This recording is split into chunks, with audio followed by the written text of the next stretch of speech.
Au départ, c'est pas des jeunes qui sont forcément sensibilisés à ces questions-là, puisque c'est plutôt, comme on le disait en introduction, des jeunes qui sont en rupture de parcours finalement, en réflexion sur leur parcours.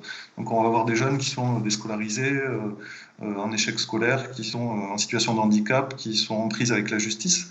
Et en fait, l'idée, c'est justement de redonner du sens à leur projet en les embarquant dans ces questions de transition écologique. Ce qu'on a de plus en plus, effectivement, et notamment depuis 2 ans, avec la crise sanitaire notamment, on a aussi beaucoup de jeunes qui sont des diplômés, qui se posent des questions sur le sens et l'utilité de ce qu'ils font, hein, sur je sais pas, des études marketing, des études d'ingénieur, et de dire comment je donne du sens en fait à tout ça.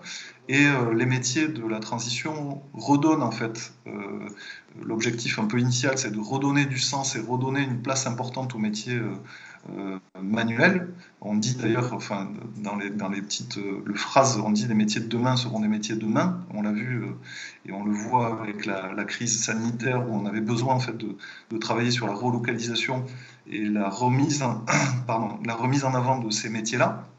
Et donc c'est plus par le faire, par la pratique qu'on vise à introduire ces questions de transition écologique.